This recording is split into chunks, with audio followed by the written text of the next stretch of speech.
Hey everybody, Never Too Late podcast has finally returned. We had a little hiccup in our lives. COVID hit our household. And I know I try not to get political here, and I'm not going to. I'm just going to tell you COVID is no joke. You get the vaccine, you get the vaccine or not, it is your choice, but COVID is no joke.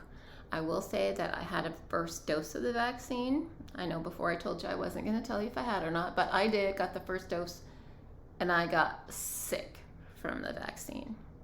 However, my husband has had no vaccine, and he got pretty darn sick from COVID. I got COVID too. My vaccine reaction was worse than my COVID. His COVID, I ended up taking him to the ER a couple times. He ended up on oxygen.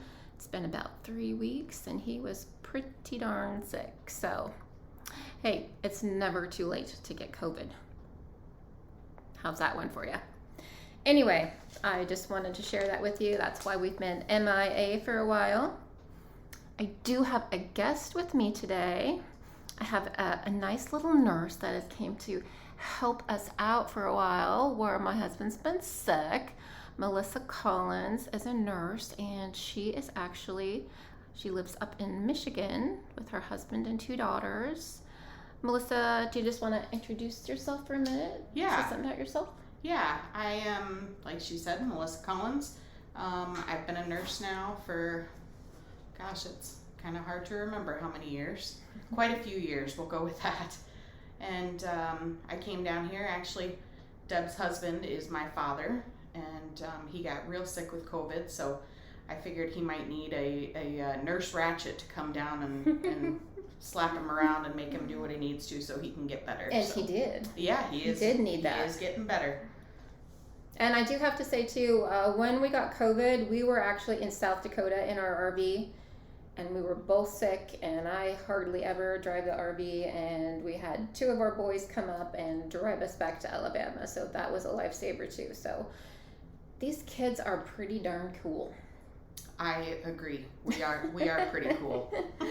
We are pretty darn cool. Yeah, Melissa said, we're just kind of going to go off on different areas here. Melissa, maybe, I don't know, were you a bit shocked when you saw how sick your dad actually was when you got here? I was. Yeah, I had decided to book a ticket after, my brothers went from Colorado up to South Dakota to pick you guys up and drive you back. And I had talked to my dad on the phone a couple of times, and just hearing the difference in his voice. Right. I've never seen my dad super sick before, and I'm 40 years old. So this was kind of it was important that I fly down here and just help out. And I really needed to get my eyes on him. Just kind of that nursing assessment that goes with that. Sometimes it's fair game with family and you forget everything you know, but I could tell for sure that he was having a real rough time. So it was important that I got down here.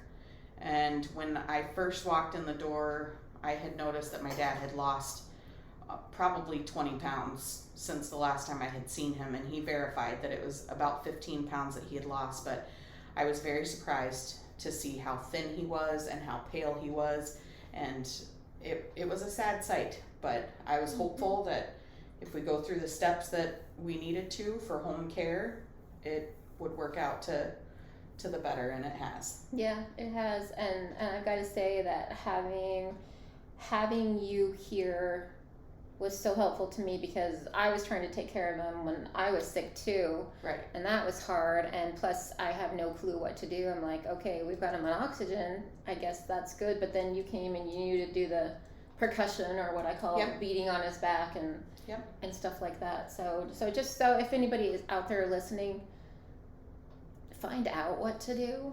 I thought I was doing okay, but when Melissa came, who was, an actual nurse, doesn't just play one on TV like I do. She actually knew what to do. One of the strange things that we've learned about COVID in the hospital, and this was very strange to me because, obviously I've been taking care of patients for years and in all different settings of the hospital in all different areas. And one thing that we did with COVID that really surprised me, I had never seen us do this before, was turning someone prone, is what it's called, which is basically laying them on their belly.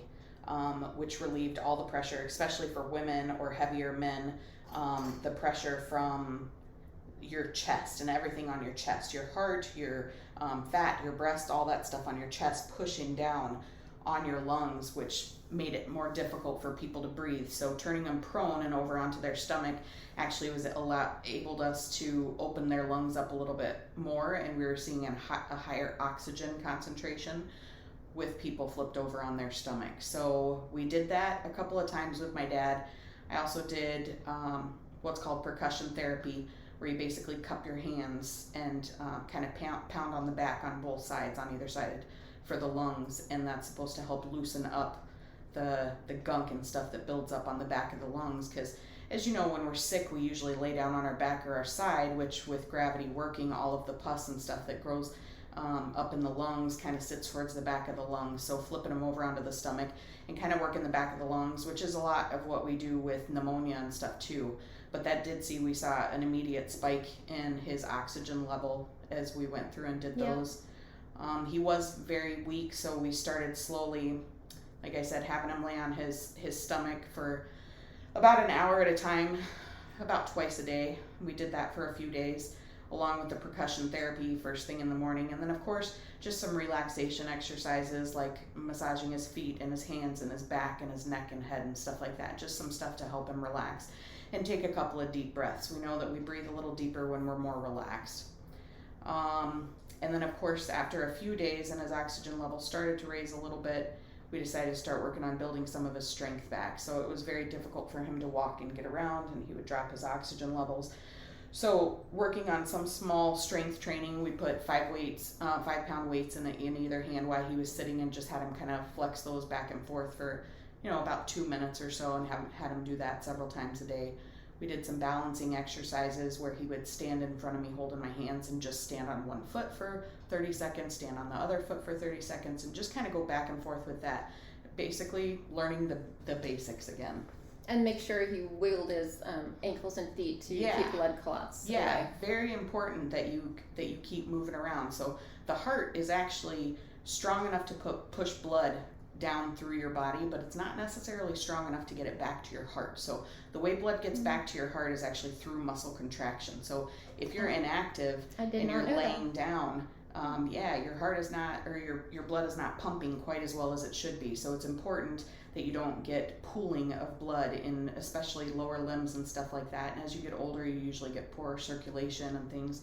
So by wiggling your toes and flexing your ankles and stuff, and it really helps to push that blood back to your heart to get good circulation going. And it's good for strength training too. So it's kind of good all the way around. Mm-hmm.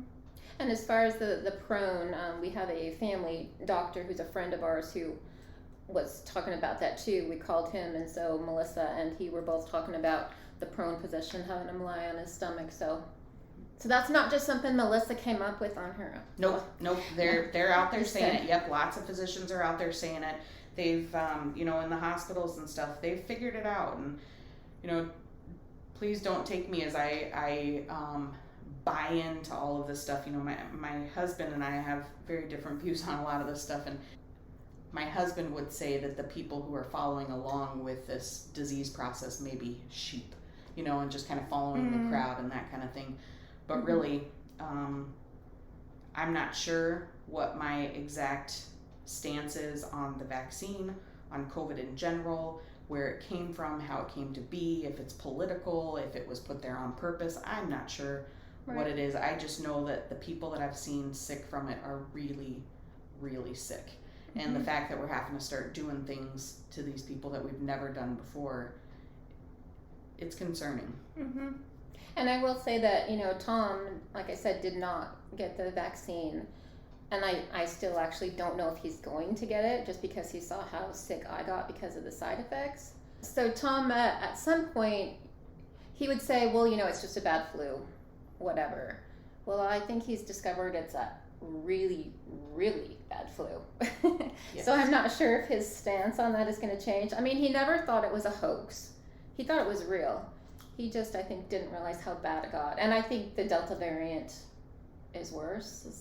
Have you seen that? Or I'm not necessarily sure. I mean, that's what they're saying, but I don't know that specifically to be able to sway someone one way or another. And as far as how easy it is to transmit it to somebody else, we were around some friends like right when Tom was getting sick. So he should have been contagious. He was sitting in their RV and coughing and stuff, and 3 of them were vaccinated and 1 was not. And so then I ended up with COVID too, and I was still being around my friend though, because she didn't care. She wanted to see me, but she never got COVID.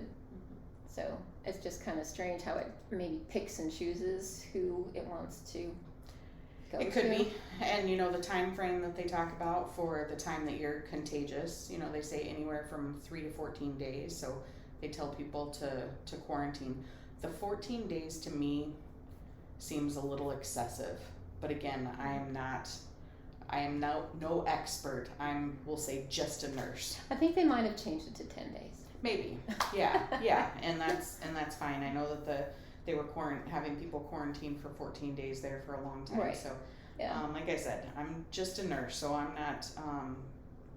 This is merely a speculation on this side, but I was a little nervous coming down here, knowing that I could definitely contract it, and knowing that going home, I have a husband and 2 16-year-old girls, so and probably just going through the airport again too. Yeah, the airport I wasn't really worried about. I was wearing a mask. I keep my distance. I haven't been real into the masks.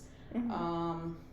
That's why I won't necessarily tell you where I work or anything, because I don't want them to be upset because I don't. But really, going through the grocery store and stuff like that, I never get that close to people, and I really try to keep my hands to myself and not touch a bunch of stuff. So I really haven't been on board that much with the masks. But going through the airport, a lot of people have gone through there. You have no idea where they've come from.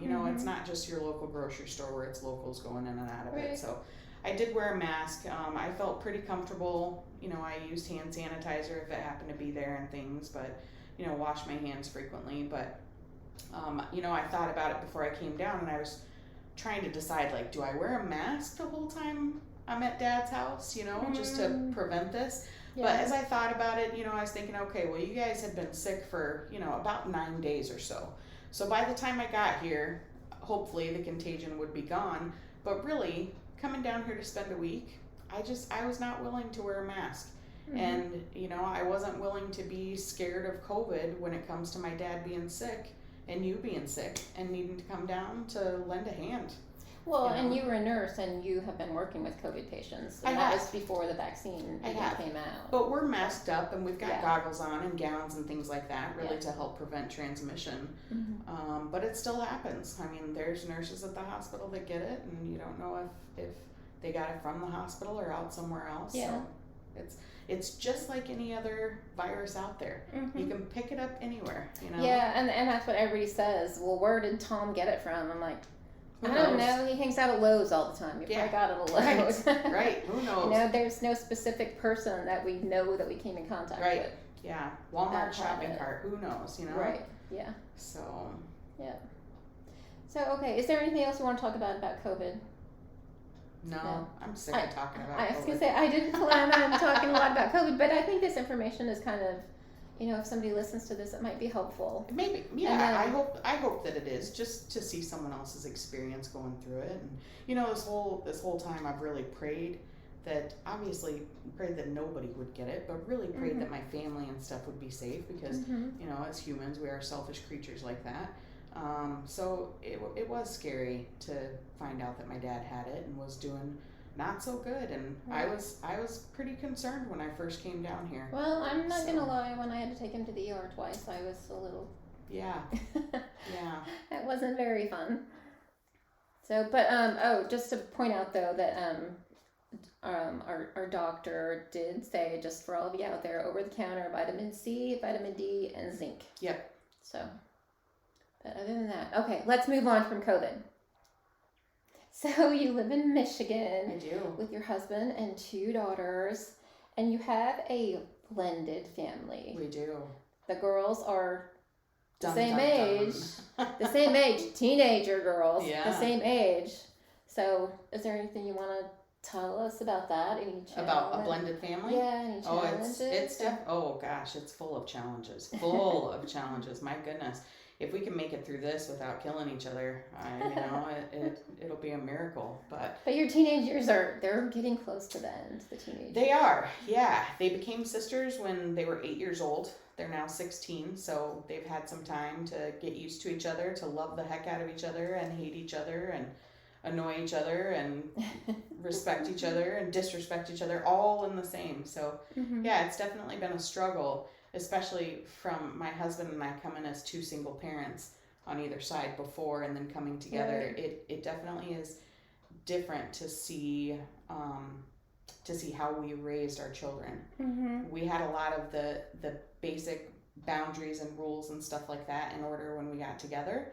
And we were really on board with a lot of those, but even just the small things, how you address them when you're angry, or what kind of punishment happens when they get in trouble and things like that. So it definitely is a struggle. I do recommend, I've never been much of a buff for counseling. I kind of feel like, we can figure this out ourselves. We don't need to go talk to someone else about it. But I will say that we went to several counseling sessions, about 2 years into the marriage, and it really helped us. Did the girls go with you? They did not. No, the problem was with him and I, It different really, parenting styles. Very much. Make a mesh. Yeah, and my kid was raised really good so far, so obviously what I was doing was right, and his kid was raised really good so far, so obviously what he was doing was right. Right. So it was difficult for us to kind of blend those two together. It definitely takes some time. It's still taking time. We're still learning as we go. Unfortunately, there's no manual that comes along with this. But to anyone out there who's blending their families, I will tell you that it is 100% necessary that you stand together. And even though it may not feel like it all the time, in the end, I think you realize that you were standing together, and you both done just fine. Well, I think you're doing a fine job. Yeah, I mean, they and each have 3 eyeballs, and well, your girls are total opposites. They are, very much. I mean, even in looks, there's a blonde and there's a brunette, and yeah, one's tall, one's short. Yeah, personalities are totally opposite. Yeah, one loves the outdoor and sports and hates school, and the other one loves school and hates sports and the outdoors. So yeah, they're definitely a different mix, that's for sure. So we talked about how you are in a blended family now. You and your husband each had your own kids, but you also grew up in a blended family. I did. How was that for you? I'll tell you, my recollection of it might be a little bit different than my siblings, because you're the youngest. I am the youngest of 6, and my mom had 3 children, my dad had 2, and then they came together and had me. So I was kind of the bratty little sister, from what they'll tell you. They like me now, but they didn't used to. And the things those boys did to me, they were rotten. Like, heads in the toilet and that kind of stuff. Yeah, they were rotten. Hold you down and spit on your forehead, and yeah, they were rotten to me. But they were also awesome to me. I've got a whole bunch of good big brothers and sisters. So, so it might be a little bit different for me, because I lived with both my mom and dad. And so coming into the family, being born into that family, they were all my brothers and sisters right from the start. Right. So I am the only one in the family who is related to all of the siblings. But I don't have any full siblings. All of my siblings are half, which is kind of interesting, because my oldest brother, Neil, he actually doesn't have any full siblings either, but he has half and step. So, and there's not exactly, but there's 10 years apart between Neil and I. And Neil's the oldest? Yes. Okay. Yeah. So it was kind of cool. It was neat growing up and seeing, it didn't seem odd to me. I don't even know that I really noticed for a long time that we came from different families. Right. I think the only time that I really noticed it was birthdays and Christmas, because for some odd reason, all of my siblings were coming home with birthday presents or Christmas presents from these other grandparents or other parents and stuff like that. And so they would all leave and go to their other parents or grandparents, And I was at home with mom and dad like, well, why don't I get anything from Grandma Amy? Why don't I get anything from, right? Yeah. So, yeah, that was a little bit different. I think that's the only time I really noticed it.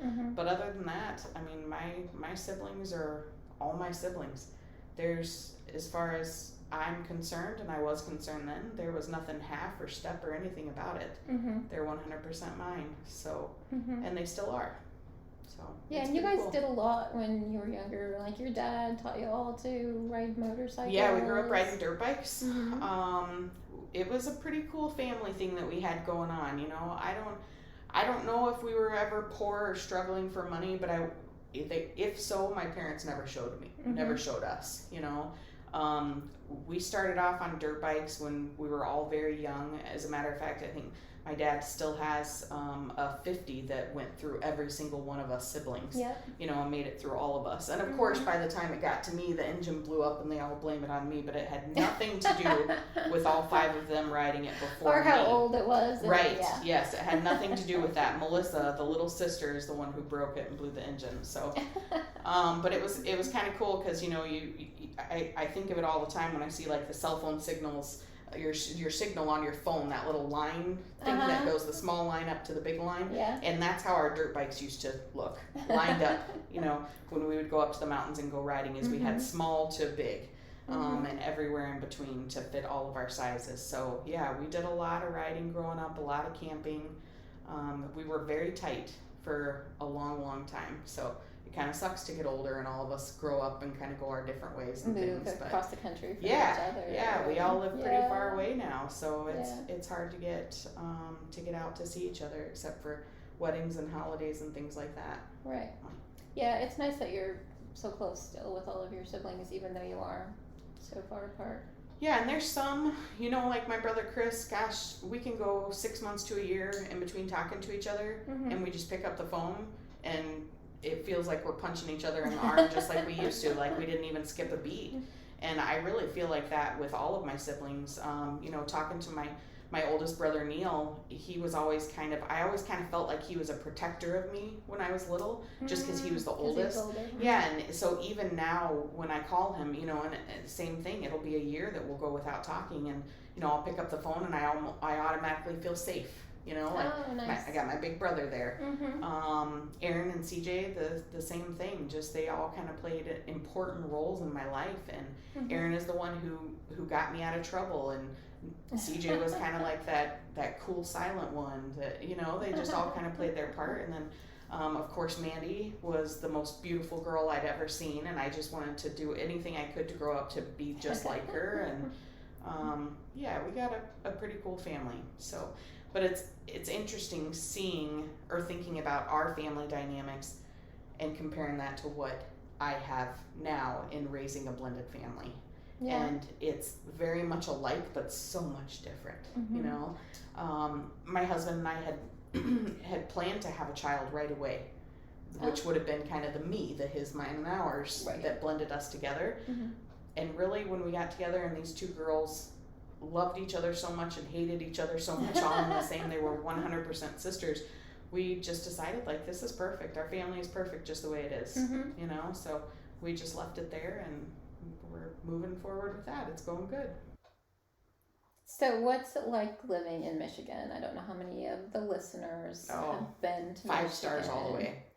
5 stars, top of the line. As long as you like cold weather. Yeah, you do have to. You do have to like cold weather, but only part of the year. Now, when I say part of the year, I do mean about 7 months. It seems like it is pretty cold up there. But even the winter time has fun things to offer. I mean, it's such an outdoorsy state. So I really enjoy that because I like being outdoors and really appreciate Mother Nature and all it has to offer. So wintertime, you know, ice fishing. We love going ice fishing. We got a nice ice shanty and, you know, snowmobiling and things like that, which unfortunately we don't get to go that often. But yeah, spring is perfect. You know, I mean, my husband told me one time when I first moved up there, I said, oh, is spring gonna come anytime soon? I'm sick of this gray and the brown and all this stuff. And he was like, see those little buds over there? He's like, in 2 weeks, it's just going to go pop. And you're going to look out there and you're going to realize that everything is in full bloom. Mm-hmm. And he was right. And now every single year, that's one of my most exciting times of the year is when I see that pop. And I swear it happens overnight and everything is just gorgeous and luscious. Mm-hmm. So I love the spring there. Summer is full of all kinds of water sports. We've got, I call it our Redneck Yacht Club. We've got a couple of crappy little pontoons that me and a bunch of friends, we all get together and tie our pontoons together on a lake and hang out there all summer long. Water skiing and kneeboarding and things like that. Mm-hmm. And then we do a lot of kayaking. We've got some real nice rivers right down the street from us. The thing that's unique about Michigan is that the water is everywhere. This isn't like, okay, we're going to go on a camping trip and we got to drive 3 hours to this lake and we're going to be at a busy lake with all these people. I mean, we literally have our pontoon parked 2 miles from our house on a private lake that someone just lets us use their dock. Mm-hmm. And we have full access to that lake all year round. Mm-hmm. We have 3 rivers right down the street from us that you can hop and throw your kayak on at any time. So it really is the perfect place for me as far as I'm concerned. Yeah. And in the fall, you have all the colors, Right. And I grew up in Colorado. I love the outdoors and I appreciate the mountains, and I truly can say I never took the mountains for granted. I looked at Pikes Peak every morning and I appreciated the snow on the caps, and I loved Colorado, but Michigan is a gem for sure. It's interesting that you talk about noticing Pikes Peak and appreciating it, because normally if you live somewhere, it is what it is and you don't notice it. Right. Until somebody comes to visit and you're like, oh yeah, I guess we could go show you that. Or yeah, no, I used to love the view of the mountains. So speaking of, you talked about all your friends and stuff. So your husband was born and raised in Michigan. Yes. So he has a ton of friends around there. And one thing that I think is interesting that definitely does not happen everywhere else is how they all help each other. They all have their different trades. Mm-hmm. Like your husband's an electrician and somebody else might do something else. And if somebody needs some done, they all barter. Help each other. Yeah. Yeah, it's a solid barter system, and I've never seen that before. Yeah. Living, and and I moved around a lot with my dad being a pilot, and I've lived in Florida and Missouri and Colorado and Michigan, and I've moved around a lot, and I've never seen that anywhere that I've been, and it really is a super cool thing that they have. So as you said, my husband's an electrician. His friend does tile. Another friend has a pest control business. Another one does roofing.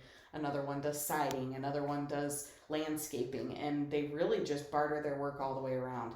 And it doesn't necessarily have to be a barter of, I'm going to do this for you this week and you do this for me next week. It really is like, it might be a year apart. Yeah, I'm going to help wire your house, and then next year I'm going to need you to come and redo a couple pieces of siding on my house. So they've known each other. Most of his friends, they've known each other since they were babies. Mm-hmm. I mean, literally babies. The small towns up there, people grow up there and they stay forever. They know each other. So it's really cool to see that. Well, that happens in Montana too. The small towns, people usually grow up there and stay there. But I haven't seen the bartering and helping each other out so much like that. Of course, I guess where I was from, everybody was a farmer, so there really wasn't anything to help each other out with. Yeah. Unfortunately, as a nurse, there's not much that I can barter with. My husband always gets these side jobs and stuff, and he's always helping people out and getting free work on our house in return. And I'm like, man, I don't feel like there's anything I can do as a nurse. And I had a friend ask me one time, well, how about some morphine? I'm like, well, I can't really help you with that, unfortunately. So I can plant some flowers for you. That's about all I can do. Throw in a stitch once in a while. Right. Yeah. Which I can say I have had a little feels like medical clinic running out of the back of my house sometimes when somebody gets a big cut or something. So yeah. Well, all the family calls you to ask their medical questions. Yes. Too. Yep. But at least we love you. It's not just for your medical knowledge. I feel it. Yeah. I feel the love. It's good. Well, our time is about up, but I just want to thank you so much for doing this with me and being on my comeback podcast after COVID. And I appreciate all of your insight into COVID and stuff, and hopefully that will help somebody else too. And it was just interesting learning about the different family dynamics with blended families and that kind of thing. We didn't get into this. You sort of have another blended family because my kids, right? Even though You're right. I don't think you've even met. Not the whole. Allie. Yeah. Yeah. I haven't even met all my siblings. Yeah. More Yeah. another stepbrother and Yeah, stepsister. we're gonna have to work on that and getting together with her, because I did meet your son, right? My brother, my Yes. stepbrother. Yes. So now I do have step siblings, right? Yes. I've met him about twice, and right away I was like, "What's up, brother?" and gave him a big hug, and he was awesome, and I absolutely loved him. And I see, I'm friends with your daughter on Facebook and stuff, and I see her posts out there, and I'm pretty sure I love her already, but I don't know. I haven't met her yet. Well, so. you never know. Right. You never know. Allie, there's your cue. Right. That's going to be your podcast. With Mike and Melissa. Yeah. So anyway, again, thank you so much for being here. Thank you so much for coming down to take care of us. I love you guys. I'm happy to help. And we love you too, and we don't want you to go. And for everybody out there, I told Tom, my husband, he needs to take a turn for the worse, so Melissa will stay longer. But I tried kinking his oxygen hose, but that doesn't work because he's off oxygen some of the time. So there's some good news too. So yeah. Well, thank you very much for having me. Oh, I'm so glad. It's, you know what? Okay, here's my never too late. It's never too late to be able to bond more with your stepdaughter, because Melissa and I have had bonding time over this, just so y'all know. We haven't. We've spent time together and stuff in the past, but we really haven't got to kick back on the couch late at night and giggle together. Right, just the two of us. Yeah. So this has been a great experience all the way around.